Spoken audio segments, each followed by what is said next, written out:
Ang mga espiya. 13 kabanata. Sinabi ng Panginoon kay Moises, "Magpadala ka ng mga tao para mag-espiya sa Kanaan, ang lupain na ibibigay ko sa inyong mga Israelita. Ang mga tao na iyong ipapadala ay ang mga pinuno ng bawat lahi ng Israel." Kaya sinunod ni Moises ang iniutos sa kanya ng Panginoon. Ipinadala niya sa Kanaan ang mga pinuno ng mga Israelita mula roon sa disyerto ng Paran. Ito ang mga lahi at mga pangalan nila. Lahi ni Reuben, na pinamumunuan ni Shamua na anak ni Zakur. Lahi ni Simeon, na pinamumunuan ni Shaphat na anak ni Hori. Lahi ni Huda, na pinamumunuan ni Caleb na anak ni Jefune. Lahi ni Isakar, na pinamumunuan ni Igal na anak ni Jose. Lahi ni Ephraim, na pinamumunuan ni Hoshea na anak ni Nun. Lahi ni Benjamin, na pinamumunuan ni Palti na anak ni Rafu. Lahi ni Zebulun, na pinamumunuan ni Gadiel na anak ni Sodi. Lahi ni Manase na anak ni Jose, na pinamumunuan ni Gadi na anak ni Susi. Lahi ni Dan, na pinamumunuan ni Amiel na anak ni Gemali. Lahi ni Asher, na pinamumunuan ni Seteyur na anak ni Mikael. Lahi ni Naphtali, na pinamumunuan ni Nabi na anak ni Vophsi. Lahi ni Gad, na pinamumunuan ni Geuel na anak ni Maki. Sila ang mga tao na ipinadala ni Moises para mag-espiya sa Kanaan. Pinalitan ni Moises ng Josue ang pangalan ni Hoshea na anak ni Nun.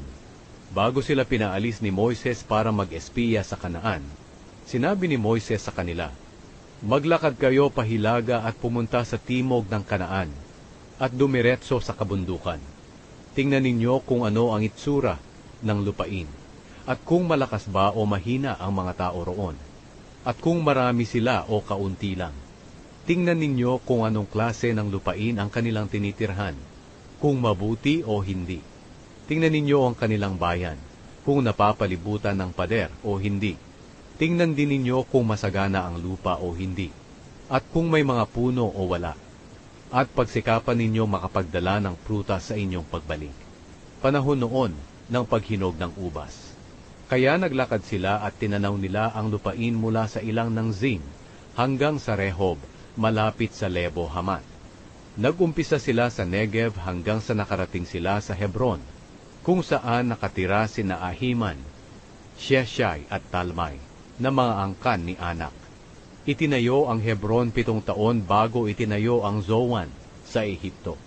Pagdating nila sa lambak ng Eshcol, pumutol sila ng isang kumpol ng ubas. Masyadong mabigat ito, kaya itinali nila ito sa isang tukod at magkatulong na binuhat ng 2 tao. Nagdala rin sila ng mga prutas na pomegranata at igos. Tinatawag ang lugar na iyon na lambak ng Eshcol dahil sa kumpol ng ubas na pinutol ng mga Israelita.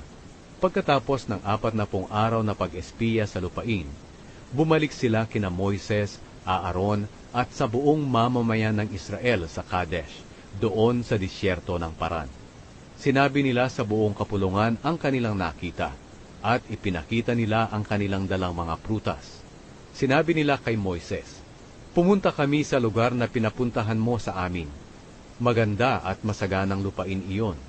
Sa katunayan, heto ang mga prutas. Pero makapangyarihan ang mga taong nakatira roon, at malalaki ang kanilang mga lungsod, at napapalibutan ng mga pader. Nakita pa namin ang mga angkan ni Anak. Nakatira ang mga Amalekita sa Negev, ang mga Heteo, Jebuseo at mga Amoreo sa kabundukan, at ang mga Kananeo naman ay nakatira malapit sa dagat at sa tabi ng ilog ng Hordan." Pinakalma ni Caleb ang mga tao sa harapan ni Moises, at sinabi niya, "Lalakad tayo at sasakupin natin ang lupain, dahil nasisiguro kong maaagaw natin ito." Pero sinabi ng mga tao na sumama kay Caleb para mag-espiya, "Hindi natin makakaya ang pagsalakay sa kanila, dahil mas malakas sila sa atin." At ipinalaganap nila sa mga Israelita ang masamang balita tungkol sa lupain na kanilang tiningnan. Ito ang kanilang sinabi, "Hindi maganda ang lupaing nakita namin doon." At hindi lang iyan, Malalaki ang mga taong nakita namin doon, sobrang tangkad. May nakita pa kaming mga higante na mga angkan ni Anak. Parang mga tipaklong lang ang tingin namin sa aming mga sarili kung ikukumpara sa kanila. At ganyan din ang kanilang tingin sa amin.